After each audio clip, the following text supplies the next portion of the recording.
All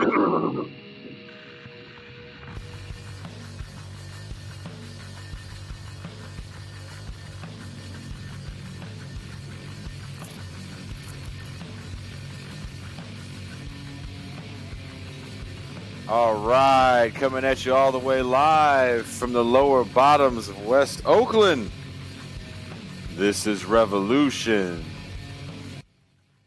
And I was talking a little bit before we started recording with our guest today, and I'm just having a mind-blowing conversation. I was like, dude, just stop talking because you're dropping too many fucking jewels. So let's let's start recording. Today I have on hip-hop writer, show host, Justin Hunt, also known as the Company Man. Word up. Thanks for having me. It's great to be here. Hey, thanks for being here. For people that listen to the show, you know that I am a metal punk guy and I play in metal punk bands, but I also grew up in the Bay Area listening to hip hop. I am a huge hip hop fan, and the ability to have Justin on today is pretty damn cool. We were talking about he has a bunch of videos. I'm going to link some of the videos in the description to this. But one video he had in particular, I think it was the first video I saw of you, and we were talking about this before we were recording, was, I don't want to say it was the death of the black rapper, but I think it was called Will Black Rappers Become Extinct? Right. Yeah. I think it's Black Rappers Going Extinct. Yeah. That's what I called it. Something like that. Yeah. It definitely had extinct in there. and for me personally, as somebody that before the virus, I worked in, besides just touring and playing shows, I also worked when I wasn't touring in big music festivals. And so a lot of the bigger names that were drawing were definitely all the white rappers. What's the guy? Post Malone was a headliner a few years ago for all these festivals I was at. Is it Peep? Lil Peep, rest in peace. Yeah, rest in peace, Lil Peep. That's the guy that passed away. Okay, yeah, him. And there was another cat, Xan. Little Xan was everywhere. Just littles. And you had this real interesting take on kind of like access to the internet and access in general. And I feel like when we have these hip hop conversations, we don't talk about it from that perspective. Was that one of your more popular videos? Definitely. It's probably my most popular video on Facebook. It's probably top 10 maybe on YouTube. But the timing of that one helped spread that piece significantly because it was either the day before Congress was going to have to decide on whether they're going to continue net neutrality. Mm-hmm. And they didn't. Of course they did not. Ajit Pai with the oversized Reese's mug and a smug look on his face all the time, but yeah, and so people who are tapped into that conversation really supported that piece. And I don't think, people had thought of, usually when you see conversations around hip hop is dead or, black rappers aren't, cool anymore, or whatever the conversation is about, it's generally from a gatekeeper standpoint in the sense of, well, these labels are only selling the violent music and then they give all the artful music to the rapper of another race. Or it ends up being something about how, some culture clash, right? It's like, oh, this is a hip hop that I grew up on and this new version isn't it. And so like it's generally those conversations, but really it's a conversation about access historically. And that's just in the music industry. Once you have, I was talking to, in this piece, we talk about net neutrality as that linchpin to, I believe, the explosion of hip hop music in the way it was, right? I mean, hip hop is going global in the late 90s. Napster also comes out in the late 90s, so you have so at the point in time when music was being stolen, the most freely and easily, this happens to be the number one music. So it gets farther too, in my opinion. I look at how music travels and the ease in which people are able to access new sounds. And I think that was a big boom for anyone who was putting out music back then. But what happens, which has already happened in Europe, I think a lot of people are probably seeing this now in their internet bill. People weren't getting cable. They were just getting the internet because you could do so much on the internet. And over time, people have now, have side hustles. They've started whole businesses and studios out of their bedroom with a laptop and the fastest internet connection possible. But these costs are going up. And part of it is, part of the challenge is what happens when net neutrality is gone. And net neutrality is it was a policy. It was an idea or perspective, but it wasn't a legal policy, but it was perspective on the value of the internet that everyone sort of shared for a long time. Well, that's changing because the cable providers are also the internet service providers. People aren't getting as much cable. Why pay $160 a month for cable package when you can get $30 a month and you can find everything you want online? And so the internet service providers were losing a lot of money, and they've been advocating to end net neutrality. And so what that means is people could pay a different rate, get a higher bandwidth. People pay a different rate. There won't be caps. There'll be different tiers of access you'll have in terms of the speed. And in a lot of cases, arguably the scariest part is that since most of the internet service providers also own content, Comcast owns NBC Universal, for example. Verizon owns the whole Complex network, for example. These places own their own content. And so they now have in a position there's certain blue states that have reinforced net neutrality, but they're in a position where they can throttle content, slow down people's ability to access Netflix or any site that they don't own within their service. I mean, that's, to me, the biggest challenge of going forward for young people, meaning how do you continue to start your new movement or spread your own message if the guy you have to go to get your internet from is saying, hey, we don't own you, so we're going to make you slower, when they're impeding on your ability to, start your business or your financial viability in a place where you have to go. You have to go to the internet. And whenever you get that level of control, there's certain populations that tend to just be left out through the nature of capitalism, right? And those populations tend to be marginalized people, underserved communities. Those communities have been the communities most vital to creating hip hop and so many other art forms and genres of music. And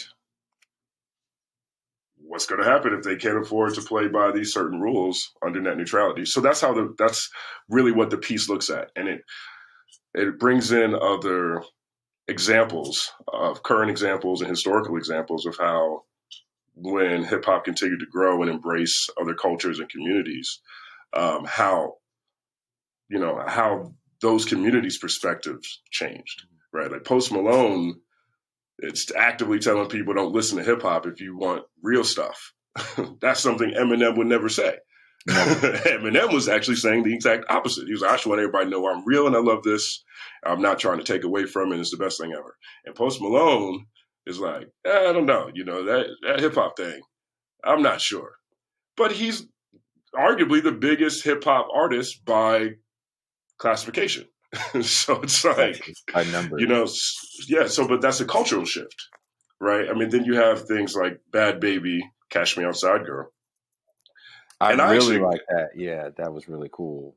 Yeah, I actually agree with her perspective. Like, I don't have any malice towards any of these people. I just have a disdain for people who tend to profit off of things they don't sound like they respect or want to participate in. To me, that's a little different. I don't think Bad Baby's one of them. But she did an interview with Hip Hop DX where she explained how she was able to go from Dr. Phil to, a viral star at that point in time, but now one of the most profitable young artists. And she said, well, she was on a TV show And then some guys from LA called her. They asked her if she liked rap music. She said yes. They said okay. They flew her out to an Airbnb, LA. She stayed in a little Airbnb. She had a bunch of meetings, and they said, "Hey, we think you got something. We want to sign you." And she's like, "Are you not going to take that?" Of course you take that. Yeah. Everybody takes that. Yeah. I can't be mad at that. But now these are different paths. People are getting into hip hop, and they have a different perspective on it, despite the fact that they're doing it. You know what I mean? Is it because hip hop is still so young? Like, do you look at it because hip hop is still so young? It doesn't have the history that like soul music has, like R&B has, of just, hey, we found some kids that will sing the songs that this person wrote. I think more so. I'm sorry, I didn't make a joke. You know how it is, like, I can't remember what song it was. There's several songs from the 50s where numerous people sang them before they finally hit.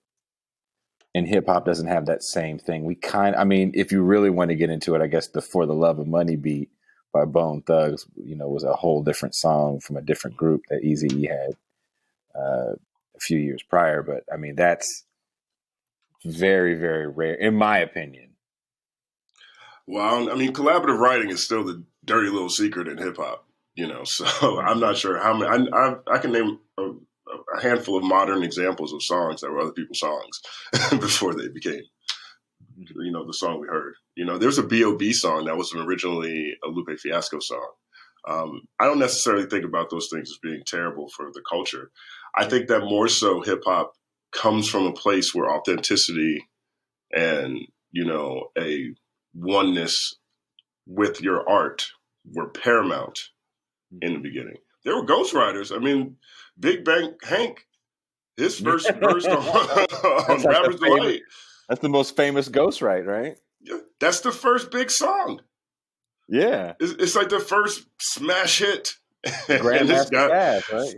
Yeah, and Caz didn't even get paid for that. So I wouldn't say so. The music industry has always come into hip hop, but hip hop is different in the sense that it's not just a genre of music, quote unquote, right? It's a combination of different elements labeled as such by certain key figures at a point in time. And so they did so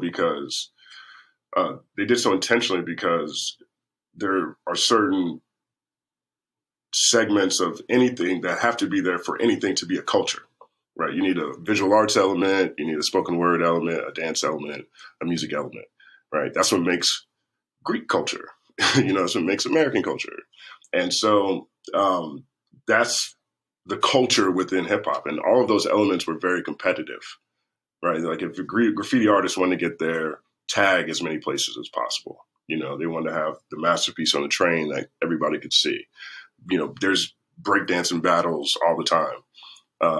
DJs were competing and MCs. And that level of competition, I think, embedded this,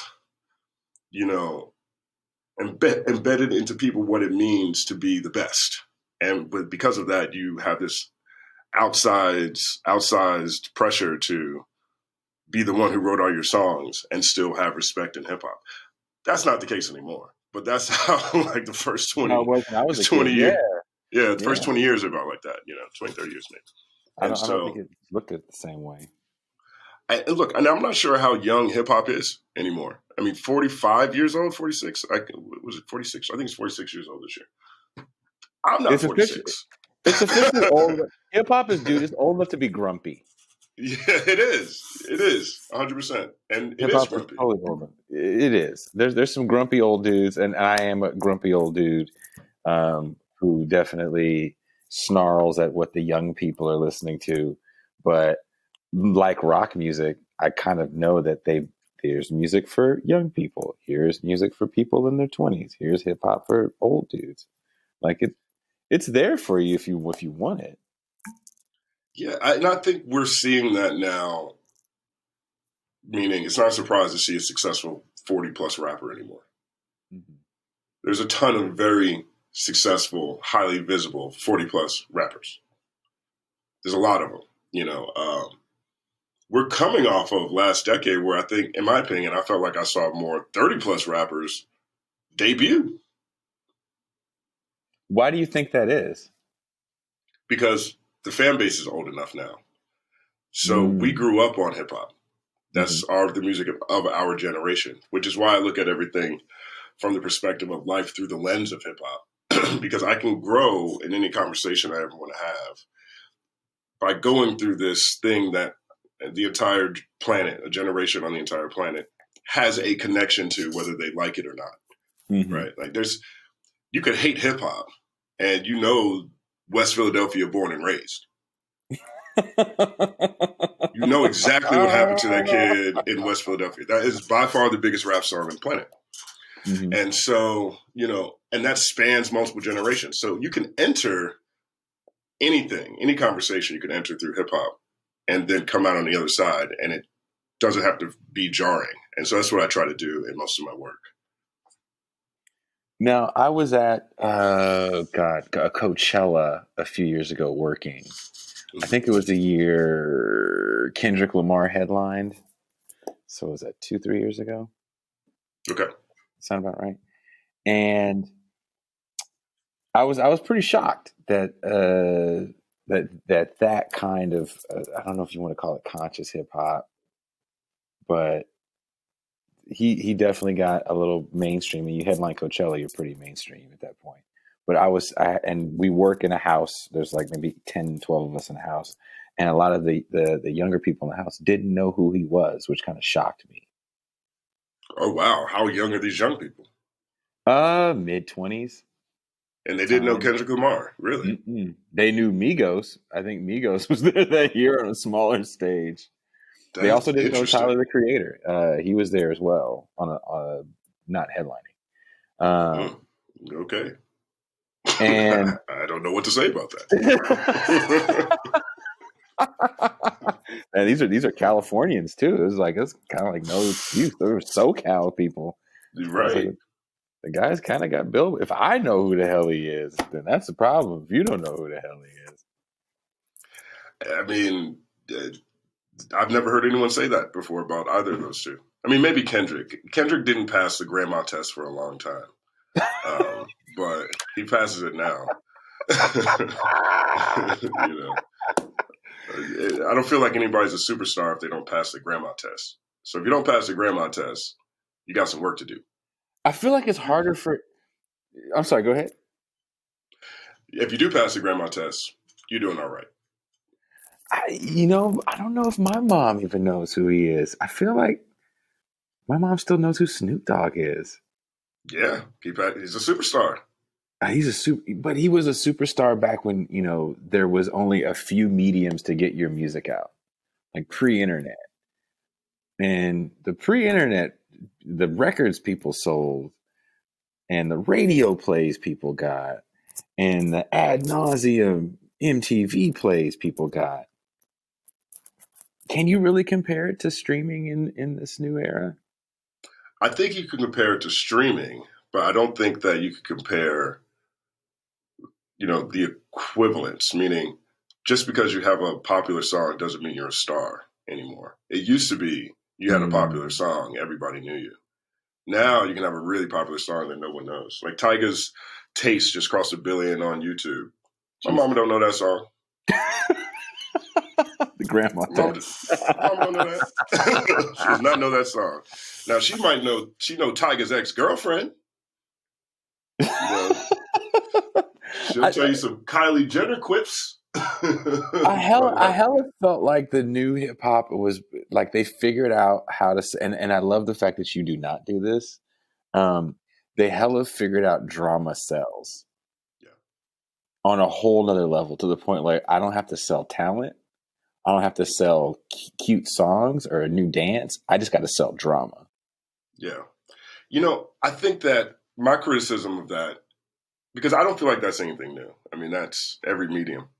I think maybe it might feel new to us because of hip hop, but hip hop itself is dramatic. I was listening to all kinds of songs about very graphic crimes.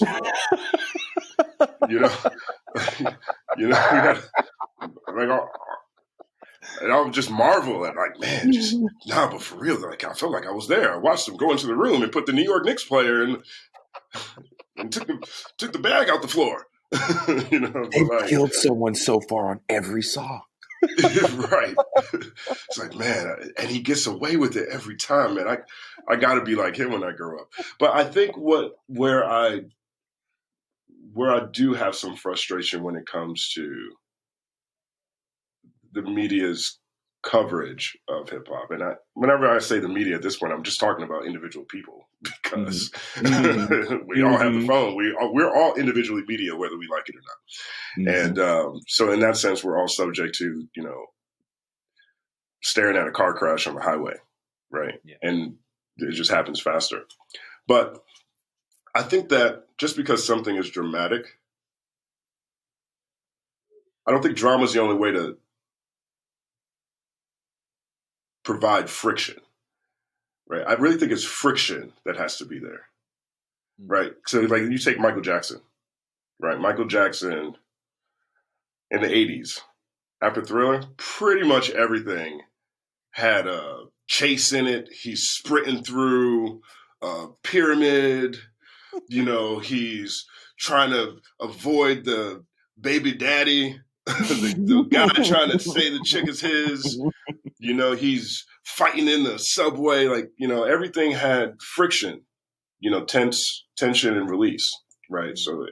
So you can still make everything dramatic without making someone look bad at the same time, right? So, for example, in the type of content that I do, the friction I find is I do this thing called lead with awesome. So you probably don't notice how I do it because generally it's not the whole piece, but just about every video either starts with some version of someone saying something crazy on the internet, on a radio interview, or someone, telling white kids they get to say the N-word, or someone,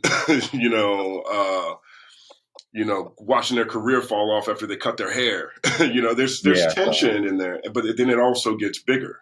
It turns into a bigger conversation. And I feel like a lot of times in hip hop, we're just not hip hop, but now that we're all media, I feel like it's easier for us, or we tend to stop asking questions about the why and, all the other W's that surround the what. Like, why is this relevant? Why is this important? Is it really interesting that these two people are fighting? Or is it really interesting what they're fighting about? And T.I. is a great example to me. T.I. is the best when it comes to having some crazy verbal confrontation playing out over social media. And then on the side, he's got this other thing that he's pushing, right? That's actually quality. Right now, he's doing it. Right now, over the past month, right, T.I. challenged 50 Cent to a versus battle, called out his whole catalog, says catalog's overrated, which it is. But Get Rich or Die Trying isn't. And that album has so much gravity to it, it just pulls everything else up. And then 50 doesn't really respond. He's going at 50 hard, talking to other famous people. That conversation changes into, matter of fact, you know what? The whole New York was biased against the whole South. Everybody was biased against the South. And he's running around screaming this on Hot 97 and on Fat Joe's IG Live, everywhere. And he did something I personally think is one of the most profound things I've ever witnessed in my life in terms of Black Americans or foundational Black Americans or people who are descendants of the enslaved. He noticed that Lloyd's of London admitted guilt in their role in insuring slave traders from Haiti all over the Western Hemisphere and paying these and ensuring the loss of property, which was people. Yeah. Right. For like 100 years, 200 years, right?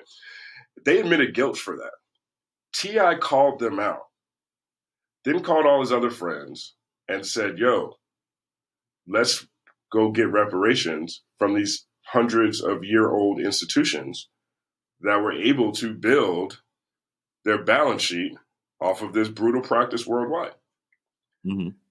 And so he sends them a letter. They respond. But this is the first time I've ever seen anyone approach reparations from a corporate standpoint.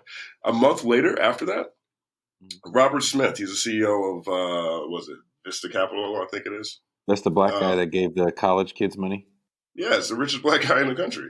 He's doing a talk at Forbes talking about how, corporate America, we have to do something about reparations. We have to find a way to repair the people of America through through corporate America, right?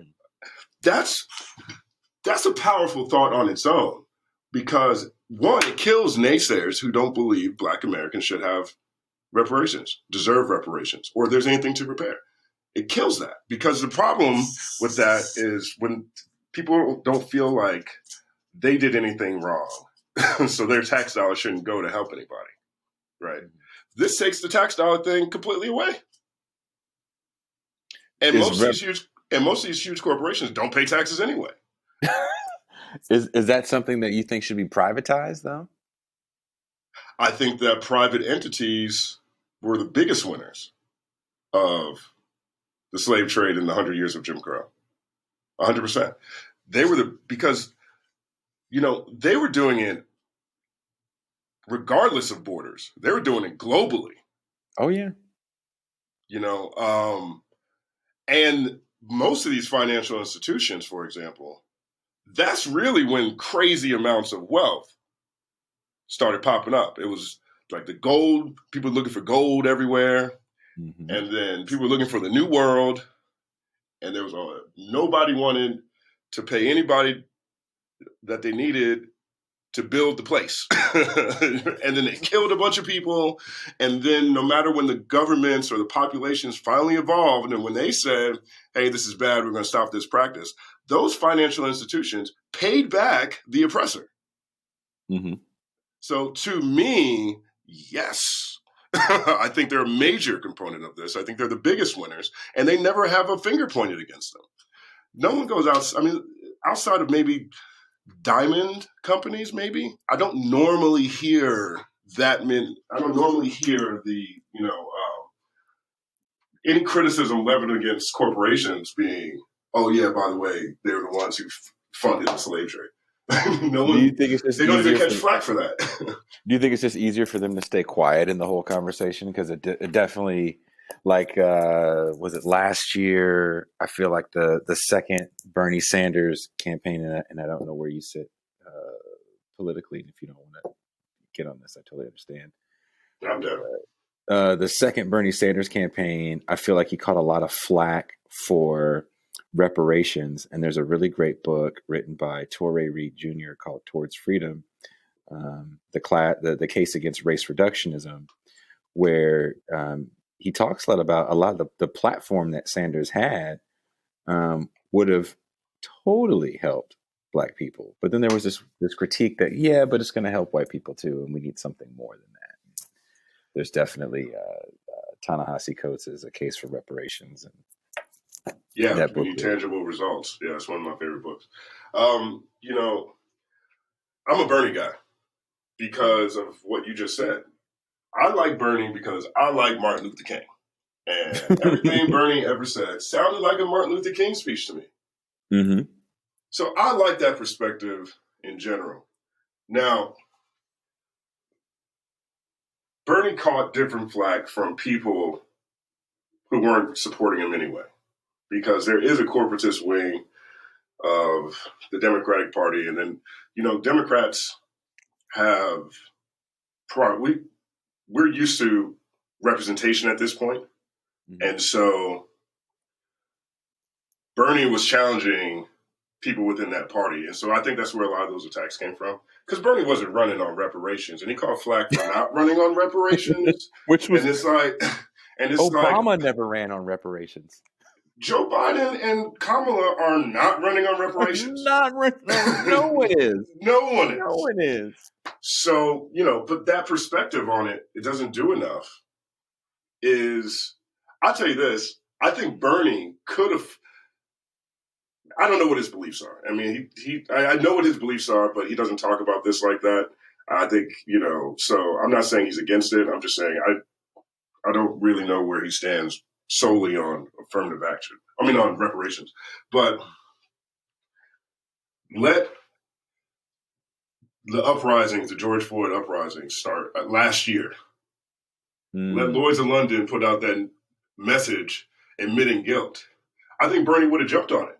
Yeah, I agree. I think he would have said we could do it through a corporate means, because look how expensive everything else he was doing is. Medicare for all, student loan Free relief, college, Green New Deal, free. These are expensive. You mean to tell? And oh, by the way, here's $1 trillion for for Black people, which is going to piss everybody off. There's jobs programs. I mean, I need to. I'm going to send you that book. I'm being totally serious.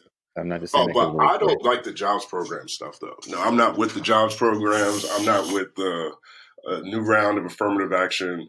The only thing I've ever noticed in the history of this country is that whenever something only helps Black people, which is really two things, right? It's 1865, the end of slavery, 1964 Civil Rights Act. The main two things for foundational Black Americans, descendants of slaves, right? The main two things: a president gets murdered, and over the period after whatever's signed, the other side just tries to undo it. So why have a jobs program for 20 years knowing that the South, whichever shirt they're wearing, is going to say, okay, yeah, we don't need to do this anymore? The pivots are the same. And the reason why I say tangible is because this is the population that was most crucial to the creation of vast amounts of wealth within this country and globally. And they did so without paying for it. And they never repaired this population. And we think about it in the slavery context, but 1964, that's my mom. Like, my mom went to the March on Washington. Like, they couldn't sit at the front of the bus. I mean, that's also Moynihan Report, right? Yeah. And that's also the March on Washington for Jobs and Freedom. 100%. And I think when we look back at this, and I'm not disagreeing with you, I just think when we look back at that era, we also have to keep in mind that, the Baynard Rustins and the A. Philip Randolphs that were still around kind of got moved out of the way. And everything became where they were looking at things from a class aspect, a racial and class aspect. It got totally turned into just a racial aspect. And they murdered Martin Luther King right before that next march. That was the focus of the class part. Yeah. That's the part that, I think that's also very consistent. I think, there was a systemic extraction of wealth and land. I mean, you mentioned Ta-Nehisi Coates' book, but my family is one of them. You know what I mean? Growing up in the South. So you have 100 years where you don't have due process under law. And that's 1964? Well, that's my parents. If that's my parents, that's your parents. Yeah. You know what I mean? So it makes it a lot easier to have that conversation, and people don't have to worry if the lightning rod known as taxes, tax dollars, doesn't have to be involved. I mean, I would love to see private corporations chip in and do the work that we've been asking the government to do for some time. And isn't the bill, I can't think of the name of it, is it HR 40? Isn't that bill just to start the discussion? Yeah, it's not going to get past the Senate while Mitch McConnell's there. Nothing gets past Mitch McConnell. These are the best gaslighters I've ever seen in my life. But, I think that, these conversations are inherent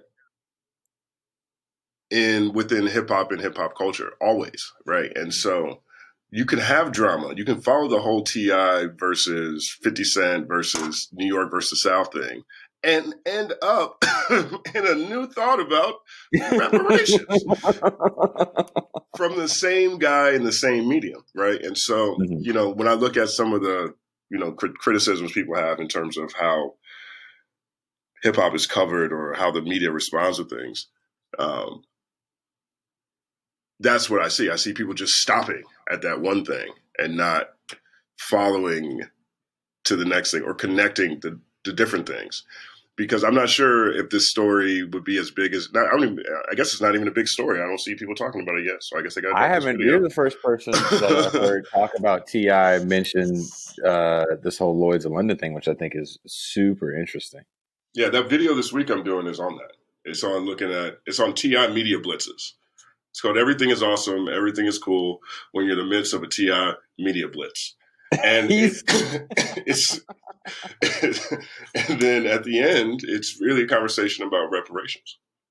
Like that to me is a type of media like these are aspects of hip hop that were there very consistently, or at least in big bulks and different points in time, right? The Stop the Violence movement, for example, right? So people would galvanize around this in their songs and then their conversations and interviews, and they're just talking about these things broadly.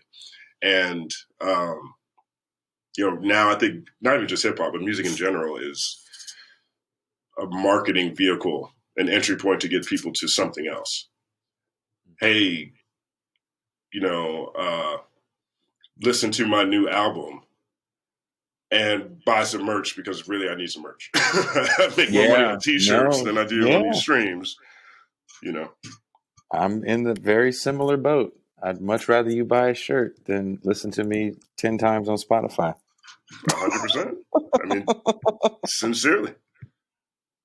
And on that note, I feel like we had some, and I don't know how much has really changed. There were some loud voices back in the day. Like I could see X-Clan on TV in the day, and KRS-One came on TV in the day. Definitely on rap shows, but those shows were aired in the daytime. And are those same messages getting the same attention they got before? I mean, it depends on how you look at it. Not necessarily black nationalism, but like, are we totally disconnected from our socialist roots? That's a very good question. I definitely think that we have this fascination with being culture. Culture, everything. Are we culture? We the culture right now. And it sounds like bragging rights to me in a way. It sounds like they're saying, like whenever people say they're the culture to me in this context, it sounds like they're saying we're the most popular, we're making the most money. Mm-hmm. And so I stopped liking that term culture when people say it. Give me community. Community is a lot more helpful than culture. But keeping both of those in mind, some of the biggest artists are still the artists with the most prominent messages and messaging, right? Logic is huge. Most of his aesthetic and his approach to it is directly golden era and influence, in my opinion. He's got, one of his biggest songs is an anti, it's a suicide song. It's a song about, he's the guy who did the suicide song. Yeah. Yeah, the song is literally the phone number to call. Mm-hmm. J. Cole is always on his message. He stays on message, and he's publicly active in social justice issues as well. Nipsey Hussle was one of those kind of guys. Like everything you hear in Nipsey Hussle's music is, the context and the consciousness behind, how he got from where he was to where, he was before he was murdered. And so I pause when I say things like, or when people ask me what happened to those kind of songs, or did we lose our socialist roots? Because I don't know if it's a fair assessment of so many artists. Like YBN Cordae is one of the most forward-thinking artists I've heard in a very long time. He just put out his first official album last year. So I still run into it quite often. But I'm inside baseball. I think for the rest of the world, it just looks like WAP. It's just WAP every day. You're bad and bougie with your WAP. And so I can't say what's cracking the zeitgeist for people outside the bubble in the same context. But if I was to point someplace, I would point to the Grammy Awards, for example, right? That's still a diverse array of artists. Now, generally, the biggest artist tends to win, except for Beyonce when she's in the pop category, but outside of that. So like you can look at the hip hop albums at the Grammy, and it might be Rhapsody versus J. Cole Dreamville versus Migos versus Tyler the Creator versus Freddie Gibbs. Like you can still get some range in terms of what the biggest artful albums or the albums that are being championed by the art groups, the musical, aficionados, and you can still see a lot of range. But I don't think you'd never see it the same way on streaming charts. So if I looked at the charts, I would say there's a disconnect. But we just talked about how these big songs don't make you a star anymore. Yeah. So I guess there's a bunch of kids listening to this song that's huge that might not necessarily be someone who cracks the grandma test or who's actually a star. I think a lot of these end up being investment vehicles, and that you use to get onto TV or you get into movies or something else. Not saying that there isn't money in music, but what I mean is I'd argue that some of the more conscious rap, I'd argue Killer Mike is probably more known to old people than Megan Thee Stallion, right? And but I'd argue young people know Megan Thee Stallion before they know Killer Mike, and you could find them both on TV. I mean, yeah, Killer Mike definitely got into media, and also he stuck his toe into politics. Right. So we have Killer Mike and Kanye West, right? I'm not mad at Kanye. I think Kanye is, again, he's one of those guys that I have to take myself away from what the spectacle of the moment is with Kanye, and I have to look at the broader thing that's happening with Kanye, because Kanye's the best at pissing off his fans. Nobody does it better. Kanye will go in any genre. Yeah, and he'll go on a world tour, pissing everybody off. He pissed off rap in the beginning when he said it was bad to be homophobic. He pissed off white people when he said George Bush was racist. He pissed off the rest of the white people when he grabbed the microphone from Taylor Swift. He pissed off. He pissed off anybody who had pride in Kanye West. He pissed him off when he got with Kim Kardashian. We were like, dang, his days are numbered. That was mine. Right. And then, right. So who's left to piss off? Black people again. You got to be Trump, Republican, right? And so what happens is everyone now becomes invested in him. And so overall, he's much bigger, more prominent. Away from that, though, what I see when I see what Kanye West is doing is he bought a whole bunch of land in Wyoming. And the town that he's in he's one of the most active employers especially during COVID. And he's got all these people from the city who come up there and work on his land and stuff and, herd his cattle. And so that's one, changing perceptions of people of color and of Black people in places that don't have people of color that are resistant to anything liberal. Two, he was talking in 2015, maybe, in the Zane Lowe interview, he's talking about his frustrations not being able to get breaking great deals on leather. Well, not breaking the fashion, but how the fashion supply chain works. Like, Black people in general, he's talking about how most people, we're only allowed to put our best idea on a t-shirt, right? We don't get to own the leather factory or whatever. Well, now he's got a ranch. He's employing people. He's putting money in people's pocket, changing their perception or impacting their perception on Black people. And while being another example of pushing the entrepreneurial standard for people from my community. Now, sometimes we look at politics like that and we're like, oh man, Bernie didn't like reparations and I can't rock with Bernie anymore. We're also used to being one issue voters, or we're so used to our t-shirt that we forget how people have to collaborate in order to make great things happen one way or the other. I'm saying that completely separate from the things he said about his mental health. He said he's bipolar. He said it's awesome. He's screaming. So there's clearly an emotional thing that's happening. But I see that and I see, dog, this is the most unstable person I've ever seen in my life. And he is breaking all the records. How is he accomplishing so much? How has he been able to do so much in his life so fast with so many barriers and pissing off so many people so consistently and still be in the position that he's in? And what that tells me is he gives a lot of stuff away. He makes a lot of people millionaires.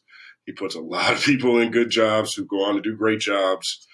And he's now in a crucial part of a supply chain in more than one industry, right? So the takeaway for me is like, whatever demons he has had, he is always fighting them. I haven't seen him run into what we talked about earlier. The old person getting disgruntled at the kids. Kanye don't age. He's my age, and he's done a great job of staying relevant through, 20 years, 20 plus years. More than relevant. He's more than relevant. Like he is hyper. Yeah, he is, and he is now making it so that people who have never thought about doing things have the opportunity to do them. I mean, people laughed at him when he was drawing sneakers. Also, ugly sneaker. Well, them ugly sneakers are hard to get. Those are $500 ugly sneakers everybody wants. Mm-hmm. I'm sure there was if they had people in Charlotte for the Republican National Convention, I'm pretty sure Yeezys would have been the most popular sneaker there. It'd be Yeezys and like Velcro dad grass cutting shoes. That's okay. Here's the interesting thing about Kanye West to me. For someone that kind of touts this pro-Trump, he is and he isn't almost. It's almost like he wears pro-Trumpness as like a t-shirt. Like it doesn't really mean that much to him. Because he doesn't really have a stance on the issues. You don't really hear him talk about issues too much, which is, it is what it is. He's a recording artist. He's not a fucking politician.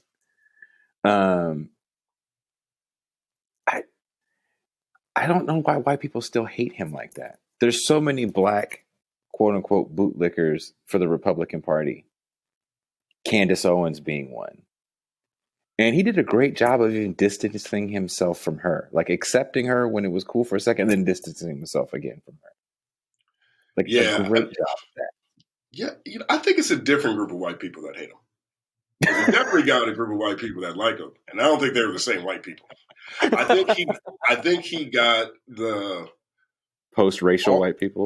Yeah, he got all. He had all the post-racial white people in the beginning. Now he has all the white people who got mad at him when he took the microphone from Taylor Swift, and now they don't like Taylor Swift because she doesn't like Trump. That's a good point. So, now, do I appreciate him going outside saying slavery was a choice? Harriet Tubman didn't do nothing. She just rescued one. You worked for someone else. Yeah. Like, no. All that's blasphemous to me. But I have to take him at something that he has a lot of experience of at this point now, which is targeted messaging. Mm-hmm. And so, I think, because while this is happening, he still has every artist up in his ranch dying to work with him. Like, all the coolest people on the planet are still trying to get his shoes. Mm-hmm. So, I don't appreciate those things, but everything he's doing on the entrepreneurial side, on the industrial side, production side, supply chain side, I really, really respect. I mean, his family kind of quietly does some interesting shit. Like, I know a lot of people in my genre hate Kim Kardashian, and I've definitely had shows where I've given my critique on Kim Kardashian. So where I do agree that she kind of embodies all that I despise about capitalism, she also has freed people from lifelong prison sentences. Do they get in a position to do that if Kanye doesn't put the hat on? Yes. Oh, you mean free those people? Yeah, I don't think he's getting pardons from the president if he don't put that hat on. You No, know, I think they could go bail bonds like Jay-Z. No shots. I'm just saying, like this dude, he got the president to make a call to get somebody out of jail. I mean, he's the first rapper who has a direct relationship with 3 presidents. He could be the James Brown. He could be the James Brown of rap right now, right? But what does that say about what does that say about him? Because we definitely James Brown is remembered as the guy that was pro Nixon. I think of him as a I'm black and I'm proud guy. Mm-hmm. So my point is, he was able to build relationships and still present himself as who he was, right? I mean, we don't. Excuse me. I think that, like, for example, Jim Brown. We have this persona of Jim Brown as being this, civil rights hero, NFL super running back. He doesn't get criticized for taking Republican money in the 80s. Like, he was a Reagan guy. He's pretty right wing, actually. Yeah, and he doesn't get criticized for it. So it's like, in the grand scheme of things, how are you best positioning yourself to help your people is what resonates most with me. And I think, a lot of that is debatable and remains to be seen when it comes to things that are happening in real time. But I don't hear a change in values when I hear Kanye talk, right? But I do hear too many exclamation points around things he just isn't knowledgeable on. And maybe that's the case for other people the whole time. Maybe that's what they felt about George Bush when he said George Bush doesn't care about black people. So who knows? It was one of the more amazing things I've ever seen a major artist say with a national platform like he had. Here we are in the middle of Katrina. All the regular channels were stuck on that telethon, and he just blurted it out. That's how he felt. Yeah. And like, damn. That right. was huge. That's still huge for me. Yeah.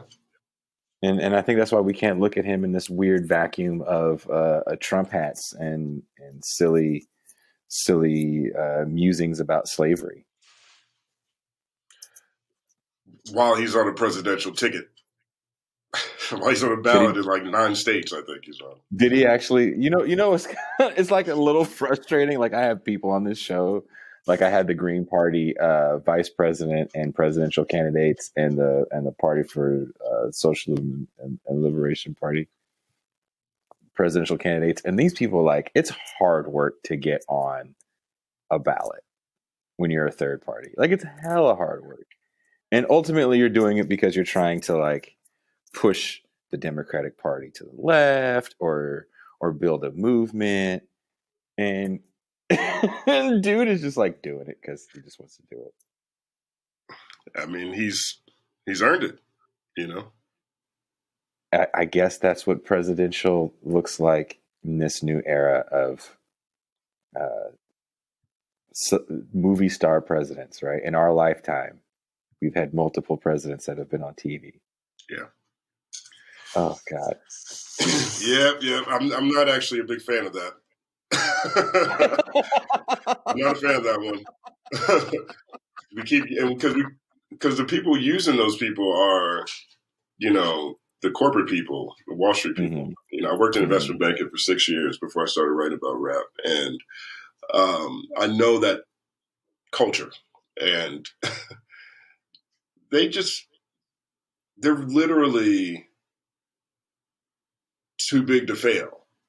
Right. They get to be masters of the universe. We give them props for the risk they take in these great ideas. And it's a population that also, whenever they do take losses, they get bailed out. So there's no risk. And so that puts a asterisk on how I look at the entire system. And they figured out, get an actor, piss half the people off, pay both sides. Nobody gets anything. Nobody gets anything. Deregulate with said actor.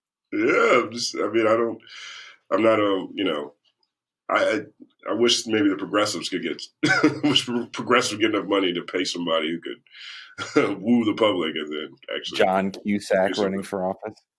Something. Seems like people like him. I don't. I don't know if there's like a Susan Sarandon. Like, I don't know if there's any like quote No. unquote progressives that I would call a progressive that could actually run for office like a Trump or Reagan can. I think you could have paid Trump or Reagan to be anywhere. You think so? I mean, Reagan at one point in time was like a union guy. He was like part. I think he was the head of the Actors Guild at He one point in was. time, and then he got into office and then destroyed the unions. Yeah, destroyed the unions. I feel like he got paid to do that. I don't know how smart Reagan ever was, but I know he was a great communicator.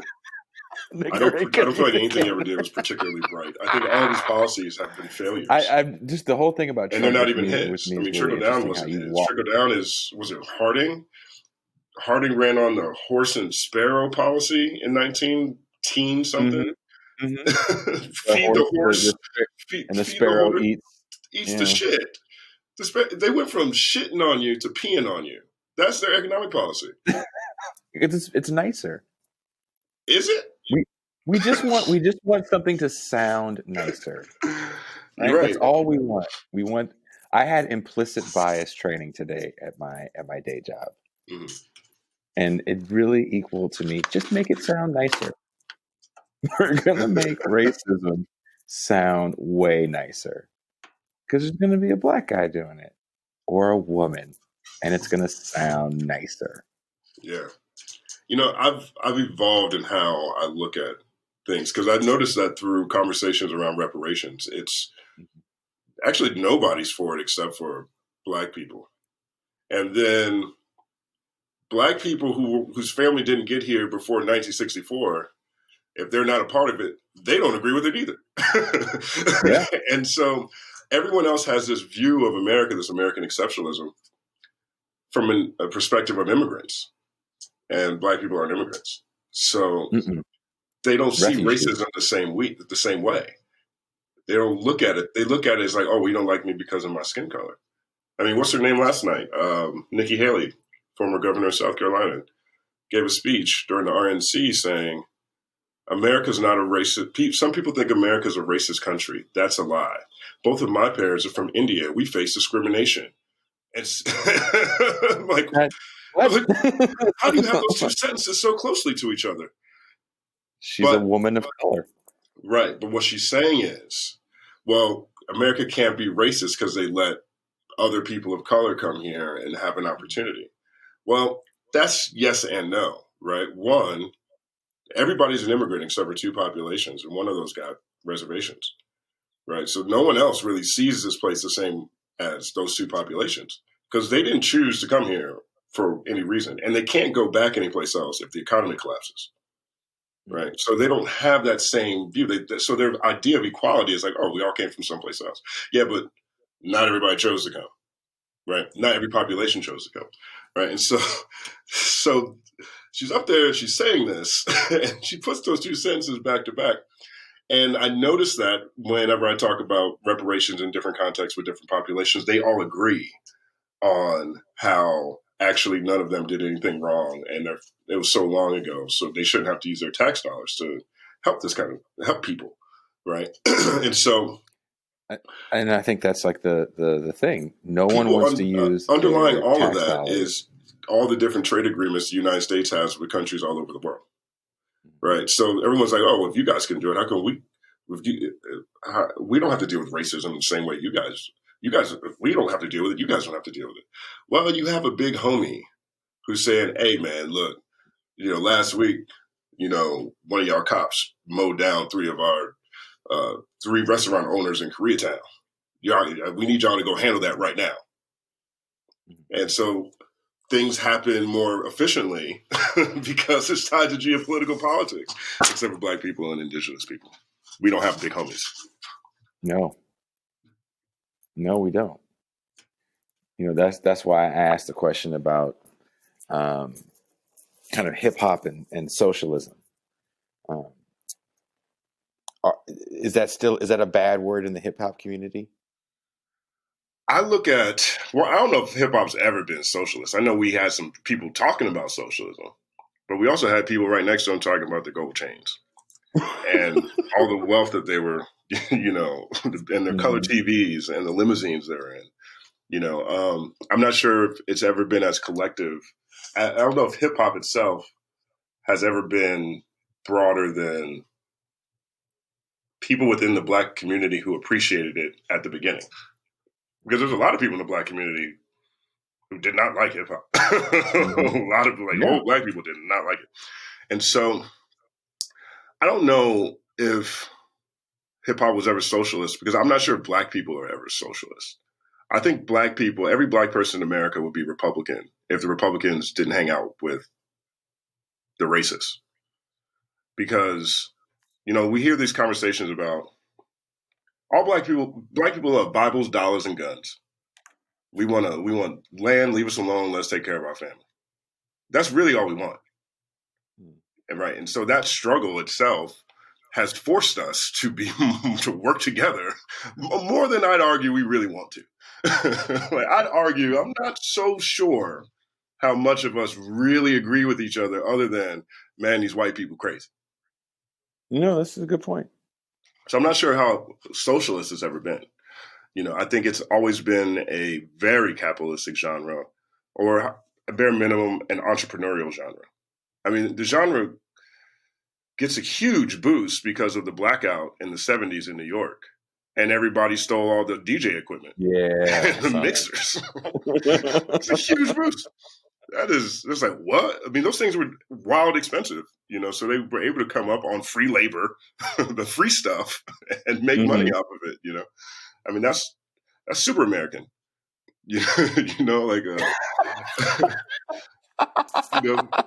hop comes from a population that literally used to be currency. So in my opinion, I think we're more American than everybody, because if America's only about money, well, we were actually currency. So I think that's in our DNA, osmotively, historically, just as a population. And so I'm not sure I would ever describe hip hop as being socialist, as much as hip hop had more focus on Black issues at different points in time. There's a story, I mean, Crazy Bone was talking about this on some podcast I saw him on last week. Bone Thugs and Harmony is one of my favorite groups ever. And I heard you talking about that. Yeah. And so he's talking about how there was a meeting with all of these executives who decided that, hey, we're not going to put out any more music like Arrested Development or whatever, or, X-Clan or whatever. We're going to focus more on pop sounds or flossy music or gangster rap. Now, I know for a fact that the people who run the labels, you're talking about like 3 people, 4 people, right? Who run most of music, do communicate in very specific ways, and not everybody's allowed to be there, right? I'll leave that there. So I could verify parts of what Crazy Bone is talking about, but what Crazy Bone is referencing is this, one of the biggest conspiracy theories in hip hop, which was, all the labels got together and they coordinated. They said, you know what, no more pro-Black stuff. And when we do that, then all of a sudden, we don't have as many teenage abortions. And that means 20 years from now, we're not going to have, we're not have as many teenage pregnancies, which means 20 years from now, we're not going to have as many people that we think are probably going to end up in the legal system, which means, my private prison stocks won't make as much money. Right. And so that drives a gap in terms of exposure around content. And I think that's one of the reasons why people have such an affinity for Kanye West in that regard, is because he, like Nas, in my opinion, kind of straddled the line where Nas was kind of backpack and gangster rap at the same time. Kanye was kind of backpack and, flossy raps. Like, he was definitely telling you everything he owns, but then he'll talk about how self-conscious he is, and then he'll talk about crack music, and then he'll talk about different stuff. But it's very difficult for people to get big with that message. It doesn't happen as consistently as it happens in other directions. And so I don't know if I would ever say hip hop was socialist. I think that there were some people who were prominent who were speaking on these themes. But when I look at who Black people are in this country, or where, the Black American experience, foundational Black American experience, especially, and I look at the communities where hip hop came out of, and I look at the collective values that were expressed, I'm not sure I could point it. I'm not sure I could say that hip hop was ever socialist. If I really think about it, even though as much as I want to say everybody was making Fear of a Black Planet, you know what I mean? As much as I want to say everybody was Tupac, everybody liked Tupac because Tupac got around. Yeah. No, I guess the question is there room for that socialist message in hip hop? I think there's a room for any message in hip hop. I mean, there's a group called Brockhampton. It's a bunch of gay dudes, right? I've been at Rolling Loud where they hit the stage and they say stuff like, I just gave my nigga head. And then the whole crowd is screaming, I just gave my nigga head. and that for, depending on how old you are, that is like the antithesis of hip hop. So I get what you're saying. Yeah, depending on how Black you are. I mean, Black people, let's keep it all the way funky. I mean, Black people do not embrace homosexuality. We don't. Yep. And I argue it's because of church. I think it comes through that. I think it comes through, jail and feeling less like a man, being emasculated. But like, for example, you look at, I've had a bunch of friends of mine who've been asking me what I think about the Black Lives Matter platform. And where's all the stuff for Black men in the Black Lives Matter platform? And why do we have to redefine what family is? And what are we doing all this transgender stuff? I mean, they're over here trying to change the idea of what it means to be a man. I can't get down with that. That's Marxist socialism, communist, authoritarian stuff. I mean, even people just throwing out words. They don't know what they're saying. I'm like, and so I always talk to them like, first of all, I understand some of this reluctance because Black people don't like gay things. And here's a Black organization talking about LGBTQ rights. Gay women. Right. And I'm like, two, who started the organization? It's women and LGBTQ folk. And three, if I'm going to be honest, would I like to see something in there that says something like, we're going to keep working on the school to prison pipeline or something about Black men? Would I like to see that? Yeah. Does it bother me? No. You know why? Because all Black lives aren't the same either. Right. And so just because, and truthfully, broadly speaking, I think men are doing all right. I don't know if we need a bunch of men's rights groups. Just basically, I feel like dudes got a shot. Now, maybe dudes have less of a shot compared to some other people, and maybe some dudes have less of a shot compared to women of another race. But whoever's on the bottom ain't a man. It's the woman version of whatever the bottom is, And I usually do see, like in a lot of these circles, I definitely see a lot of women, and I see a lot of LBGTQ women of color. Yeah. I mean, but look, how about I didn't mean to cut you off, but I am fascinated. I mean, you're in rock. You're a Black guy in rock. Mm-hmm. This ain't the 50s. I know you got to feel like an outlier at different points. People got to look at you like you're crazy sometimes. Always. Imagine pulling up. You're from the South. Where are you from? Greenville. I lived a lot of places, but South Carolina, North Carolina, Virginia. The last time I was in South Carolina, I was in was it West Columbia? Okay. There was a venue there. I definitely felt it when I walked on stage. I've been told to leave places in Meridian, Mississippi. I was told to leave. Yeah. And this is in the 2000s, right? This is in 2013, 2014. So it wasn't like this happened to me in the 70s. Yeah, people kind of stay in their genre lanes, and I don't feel like this. I mean, this is a genre we fucking started Like, ultimately. like all of them. Yeah, based off an instrument from Africa, the guitar. You know, I So mean, there's one of my favorite conversations I've ever had with on record with any artist was with Mathematics from Wu-Tang. He's the guy mm-hmm. who designed the Wu-Tang logo. Oh. And I did a piece on my channel I think it's called Wu-Tang, The Saga Continues. But it's, I probably should change the headline since that's too close to that album. But we did a series of interviews. He was just talking about his life and his upbringing. And the piece really looks at this album through the lens of him who produced the album, based off of things he said in conversation. And then it turns into a conversation about art funding in schools. Because in his conversation, he was talking about, we ended up on this tangent. He starts talking about how, you know, when I was in school, 2 years before I get there, they cut all the music programs. The only thing we had was band. So we could learn how to trumpet and drum on stuff, but we couldn't play a guitar. We didn't learn like all these different instruments. Mm-hmm. And he said, so we just started beating on the tables. And so we just making up our own songs.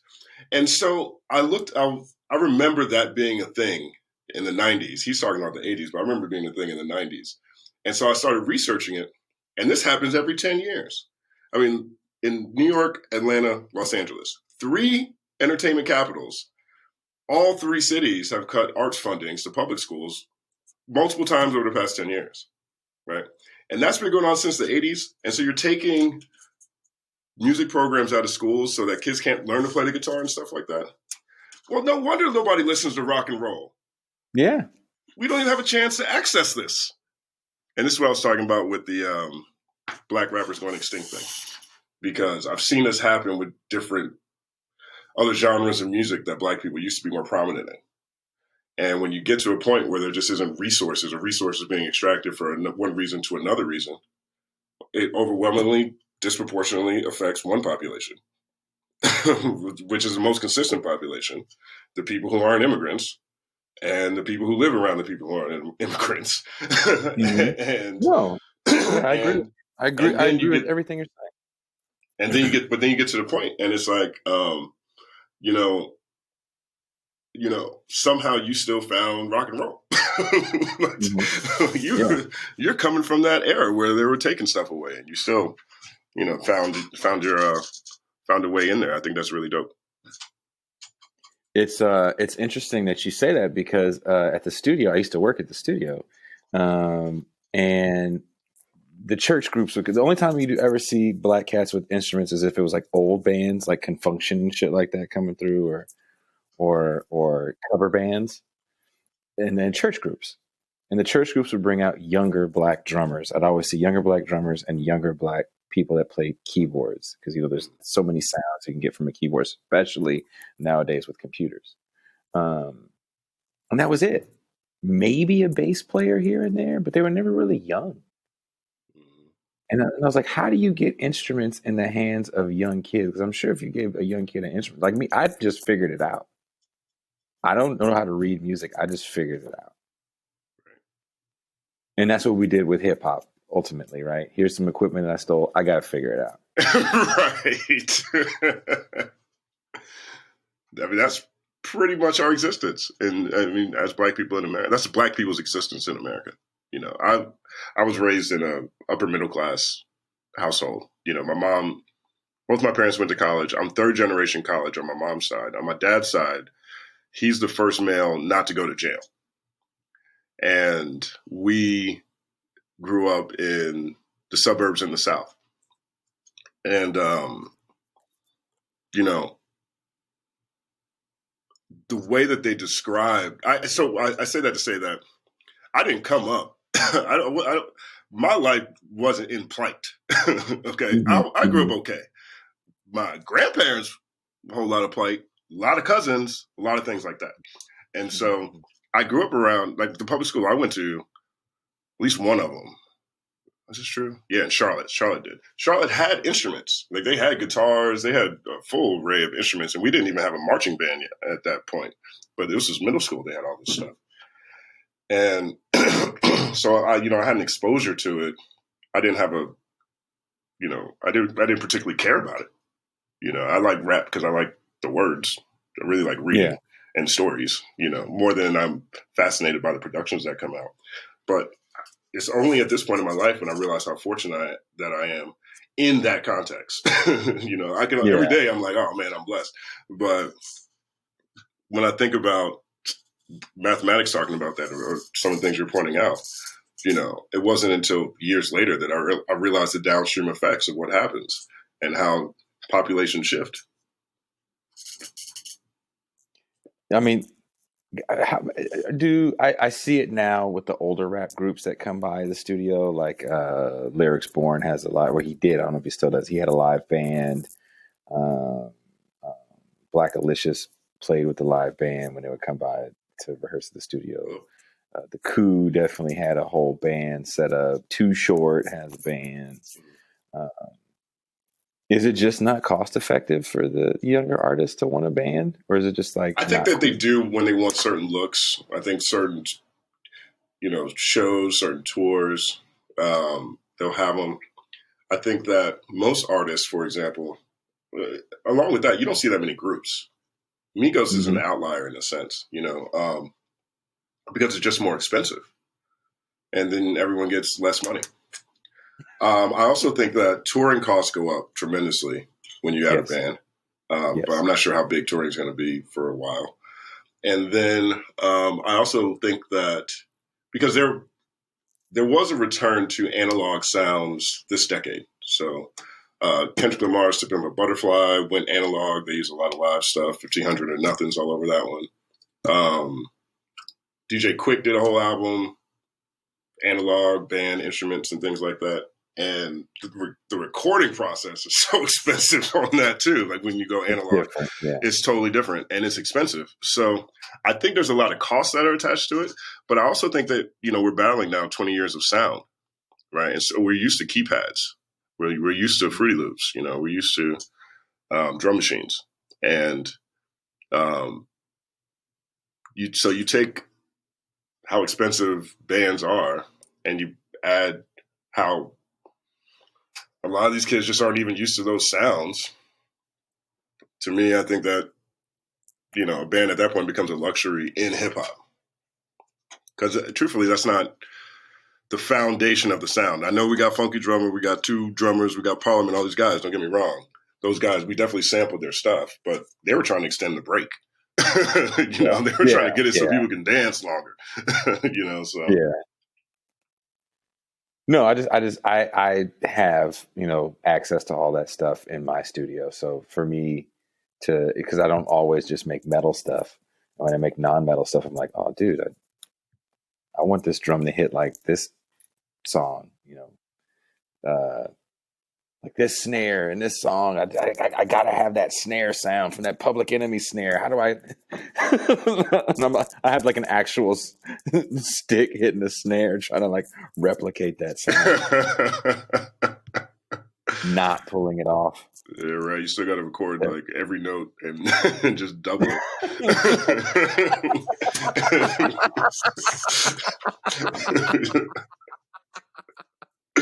Like that was the whole goal of like my current metal band was like I want to be the heavy version of NWA and Public Enemy. Like I want to see like white people look at me like how they looked at those dudes. Just like fear, like fear and excitement when you heard like that shit hit, because that shit hit. It really, because I'm sure you remember when you first heard Straight Outta Compton. Of course. And it just fucking hit you. Yeah. I mean, that's true. That's true. I may sound like we're not used to these. I guess for the past 20 years we're not. But yeah, especially in the 80s, though, there were a lot of rock sounds in the music. And they were doing some cool sampling. Like the way they were sampling was an art.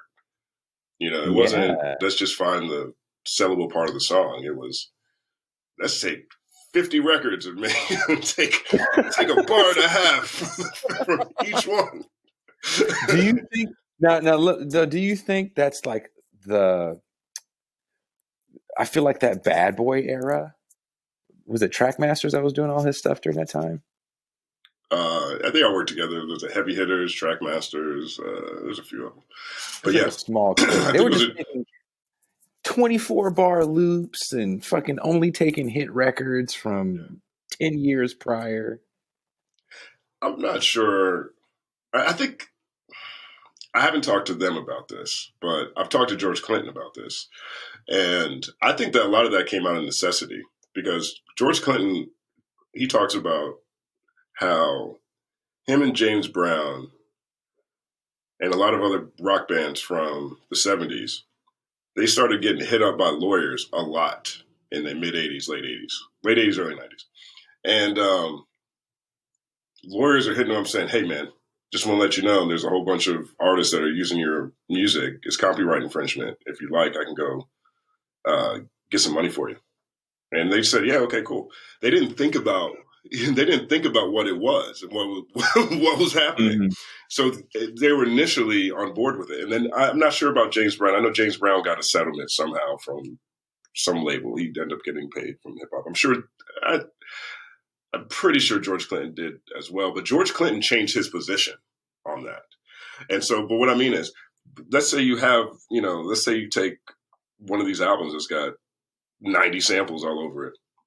Mm-hmm. Now all the profits lost on that album in perpetuity, and people are running businesses. So it's just not even financially viable to even make those albums. So it's like, all right, how about this? We can afford one sample, and then let's just make the song around that. I can't have, every top 40 artists from the 70s suing me at the same time. Instead, how many hits? Like the De La Soul song "Break of Dawn." Like, how many samples is on "Break of Dawn"? You know what I mean? I'm not even sure, but it's several. I think it's like 3 or 4. I think those first few albums of those guys, it was like 3 or 4. Just and that's hard notes and shit. I loved it. That's art. Love. Current tense. Present tense love. Yeah. It's like suing somebody because they use do re mi in that capacity to me. It's like, dog, that is not your. I mean, yes, it came from your composition, but it's not the same as Mo Money, Mo Problems. Mo Money, Mo Problems. I get it, but Break It Dawn, Fear of a Black Planet. It takes a nation of millions. They're doing. Yeah, you had to look. You had to look for oh, that kind of sounds familiar. Or what is the Tupac has a sample that it took us forever to figure out what song it was. On All Eyes on Me, he sampled, or not him. I think Shock G made the beat, and they sampled That Girl by Stevie Wonder. So Many Tears. Okay. No, but I think that's So Many Tears. That's the one before. That's what's it called? I'm brain farting right now. Is it Apocalypse Now? No, it's not that. It's not that. It's the one after that. It's the one that that blew up when he was in jail. Yes, I can't think of the name. I thought it was all. Yeah, I can't think of the name. Your Mama, So Many Tears. I can't think. How am I brain farting on Tupac? I thought there was a Z in there somewhere where an S should have been. All Eyes on Me. I think it's Me Against the World that has So Many Tears on it, though, right? Me Against. There you go. Yes. Yeah. All Eyes on Me. That one's on my wall. That's my favorite Tupac album. That wall, badass, by the way. Oh, appreciate it. Thank you. Those are my 24 most important albums. But So Many Tears is on Me Against the World. That's right. Oh man, I hate when I try to remember stuff as often as possible because I want my brain to keep doing stuff my brain did when I was younger. When I used to have to know everybody's phone number, everybody's address, every producer on every record when it came out, what you were wearing when you went to go buy at the store, right? there was a lot of personal study that went into your hobbies back then because you couldn't just look up the stats, Exactly. like I had to go read liner notes. I'm a huge basketball fan. I used to study the newspaper. I used to study the box score so I can get to class and be like, "Nuh-uh, that's not true. Reggie Miller had 17 last night, 5 rebounds and 4 assists." So.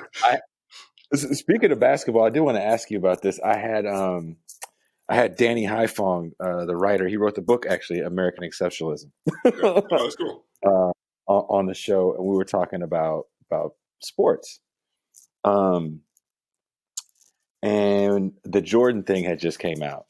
What's it called? The Long Season? The Jordan 4 or 5 part documentary that's on Netflix now.